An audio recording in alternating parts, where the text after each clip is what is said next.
the ground offensive goes in Rafah, it will be catastrophic. There are 1.5 million people there, most of them displaced people. City of Rafah was about 300,000 people before the war. So the overwhelming majority of people there are displaced. They have no homes to return to. Israel is limiting their movement within the Gaza Strip. There are already probably more than 40,000 people dead in Gaza and 70% of Gaza destroyed.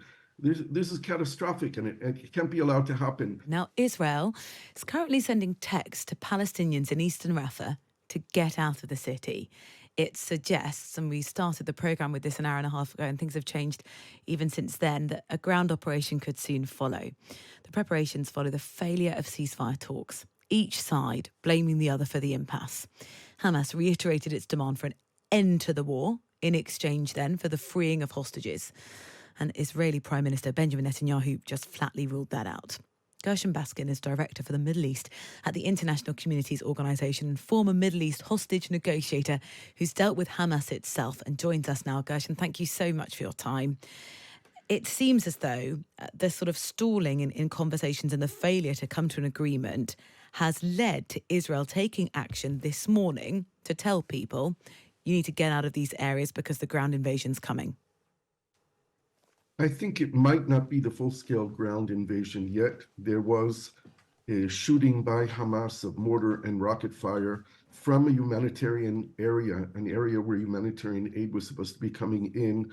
They shot at Israeli soldiers, and 3 soldiers were killed, 10 others were wounded. Several of them are in critical condition, and I think this morning's attack on the eastern part of Rafah might actually just be a response to that. We will see later as the day unfolds whether or not this is the beginning of the full-scale ground invasion. I think it's not, because I think the government of Israel is still cautious because of the extreme amount of American pressure that's been put on Israel and pressure from other allies, including in the region here, from Jordan and from Egypt and from others as well. And as you say, those humanitarian areas, as of what happened yesterday, not safe. What do you think is happening? Those talks over the weekend and, again, renewed hopes of there being some kind of ceasefire that has come to nothing. Right, well, the negotiations themselves are very strange. I mean, there are 132 hostages still being held by Hamas 7 months into this war, and yet the negotiations focused on the release of 33 of them, what they call humanitarian release of women and children, wounded and sick, and some of the elderly. The reason why Israel has not demanded the release of all 132 is because they understood that that would require the end of the war, and Israel doesn't want to declare the end of the war while Hamas is still in control of Gaza. Hamas is still demanding the end of the war, even for the 33 hostages they're talking about and a limited ceasefire. Hamas wants an obligation by Israel to end the war in the next phase of a release of hostages and Palestinian prisoners. So there is a kind of deadlock here, and we're waiting to see what will happen. The Hamas delegation left Cairo. They're supposed to come back within 48 hours. Israel did not send a negotiating team to Cairo yet. But the head of the CIA has been traveling back and forth between Cairo, Tel Aviv, and Doha, trying to apply U.S. pressure on the parties to reach an agreement. You've dealt with Hamas before. Just take us sort of inside their thinking. What do you think they have decided is their best strategy? Hamas negotiates in a very simple way. They set their price very early on. It was months ago that they demanded what they're demanding today, and they don't budge from that position. They decided months ago that they wanted an end to this war, an extended ceasefire, a permanent ceasefire, and an Israeli withdrawal from Gaza. They also want a very large release of Palestinian prisoners from Israeli jails, including 559 of them who are serving life sentences for killing Israelis. And sorry to interject, when they say an end to this war, how would Hamas define that happening? An Israeli withdrawal from Gaza and an obligation by Israel that it will not re-enter Gaza. Of course, there is no way of preventing Israel from not re-entering Gaza if there is not an international force or an Arab-led international force that will be in Gaza replacing the Hamas threat to Israel. Short of that, there is no real way of guaranteeing the end of the war, but they want Israel out of Gaza simply in an obligation. My sense is that they want Prime Minister Netanyahu to declare that the war is over. This is a kind of humiliation of Netanyahu, a kind of admitting defeat on behalf of Netanyahu. And therefore, it's very unlikely that Netanyahu will ever agree to that. So, from your perspective, how fruitful are these conversations, these ceasefire negotiation talks actually? Well, in the sidelines of these talks, what we see is mounting Israeli public pressure, particularly from the hostage families, but from others who realize that we have to go to elections. We need a new leadership, that Netanyahu, who failed to protect Israel on October 7th and led us to the dynamics that created what happened on October 7th, can no longer rule us. The country has lost its confidence in its leader, and yet Netanyahu has a majority still in the parliament and holds on to that majority. He is basically held hostage by the more right-wing extremists within his own government. And the public is growing very, very unrestful with the continuation of the war that seems to have no political end to it. Netanyahu refuses to deal with a political end. And we still have a very tough enemy on the other side of people who are willing to fight to the death and kill as many Israelis as they can as we go on. But this war really needs to come to an end. It's not achieving anything, and it won't bring about the result that Israel wants. Without a political end to the war, there is no way to defeat Hamas. Yeah, and not to mention the catastrophic conditions that so many people are living in Gaza, particularly some of them Definitely. in Rafah, who were told that was going to be safe, and now being told by text message this morning that they should leave. I asked you from Hamas's perspective what would end the war. From Israel's, this seems to be destroy Hamas. You've said sort of there's no way to do that. Can you do it militarily? Well, you can destroy their ability to govern. You can destroy their military capabilities and destroy their stockpiles of weapons and kill most of their commanders. I think what Netanyahu wants is really to kill the top leadership of Hamas, but that won't destroy Hamas. Hamas is an idea and an ideology, and you defeat ideas and ideology with better ideas and better ideologies. And this is not being done by Israel. Obviously, the best ideology that would defeat Hamas is offering the Palestinian people hope of a future of freedom and liberty and dignity, and that means having a state of their own, which would be next to Israel, making the two-state solution real. And here, the United Kingdom itself has a role to play, because it is time, after 30 years of talking about a two-state solution, to finally recognize the other of the two states. The UK recognizes the state of Israel, but has yet to recognize the state of Palestine.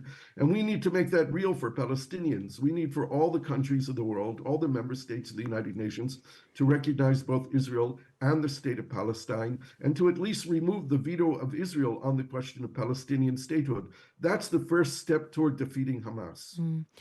If the rumors, Israel have said for a long time that this sort of ground invasion of Rafah is imminent.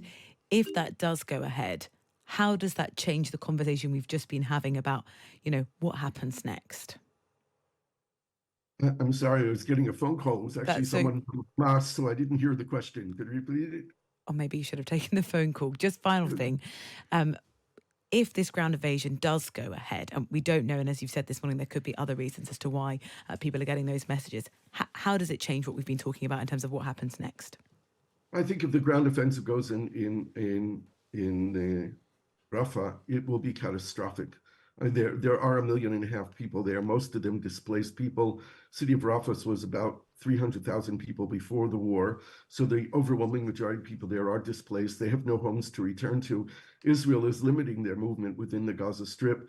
There are already probably more than 40,000 people dead in Gaza and 70% of Gaza destroyed. This is catastrophic, and it can't be allowed to happen. We've been told in the media that the United States did not send a shipment of arms, weapons, bombs to Israel that was supposed to go out. Maybe it's the first signal from the White House that the United States wants this war to end. They could end it quickly by simply telling Israel that the United States won't fuel this war anymore with bombs and weapons. And then Israel would have to calculate what it needs to reserve in the case of a war with Lebanon or with Iran or other local developments. So maybe we're on the first foot of the end of the war with the United States finally weighing in to put an end to it, hopefully. Thank you so much for your time. Gershon Baskin, Director for the Middle East at the International Communities Organization, former Middle East negotiator, who's spoken directly with Hamas, and maybe again in just a few minutes as well. We'll keep in touch with Gershon. Thank you so much. Just as we were coming on air this morning, we were getting the first reports that Israel were warning residents of Rafah to move out. We spoke then to Jotam Confino, foreign editor of Jewish News, who has now got more details. Jotam, morning again. Good morning, Rosie. What have you learned about what Israel are doing?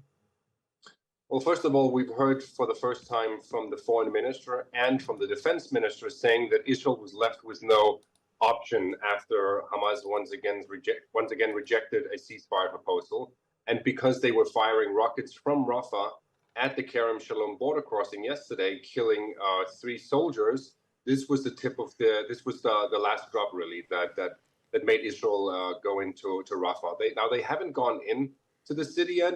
Troops are not inside Rafah yet, but they have begun evacuating around 100,000 people from the eastern part of the city, and they're trying to send them to a nearby tent camp, so to say, a humanitarian zone near the city of Han Yunis, where there'll be tents, there'll be water, food, and this is Israel's attempt to try and shield them from this war. But we all know that it's impossible, really, to secure them and to have them in places that will not be affected by the war. It's simply impossible. So are they moving people out because they are nervous about their safety because of what happened over the weekend, which was Hamas firing on those Israeli soldiers right near a crossing where aid is delivered into, exactly the camps you've been talking about where people are living?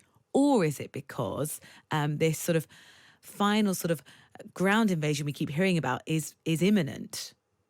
It's because the ground invasion is imminent, but it's also because it's becoming increasingly clear that Hamas does not want a ceasefire. Hamas wants a permanent ceasefire where Israel withdraws fully from Gaza, and Israel will not allow that. Hamas has not compromised whatsoever in the past couple of months. They've turned down every single ceasefire proposal. And as Antony Blinken, the United States Secretary of State, also said the other day, this is a very generous offer that's on the table right now. Now, Netanyahu also played a part in sabotaging the ceasefire, I would say, because during the negotiations where Israel was still waiting for an answer from Hamas, Netanyahu once again repeated that Israel will go into Rafah with or without a deal. Now, that's not something that's very helpful when you're trying to negotiate with an organization like Hamas. So he's also being blamed for sabotaging this. But nevertheless, Rafah was always going to be a place for Israel to enter because most of the hostages are in Rafah, and also because Hamas is still present in that city. Do we have any idea of the further strategy on from, let's say, the next 24 hours? No, we don't. And I think that it's very frustrating, both for journalists, but more, I would say, for the two peoples, the Israelis and the Palestinians, about this lack of strategy. We don't really know what's going to happen. And it seems like from the beginning of the war, Israel has failed to really formulate a proper strategy. We know that they want to get rid of Hamas. That's a given. But what exactly is going to happen? Who's going to take over? Who's going to rule Gaza? We still don't know that.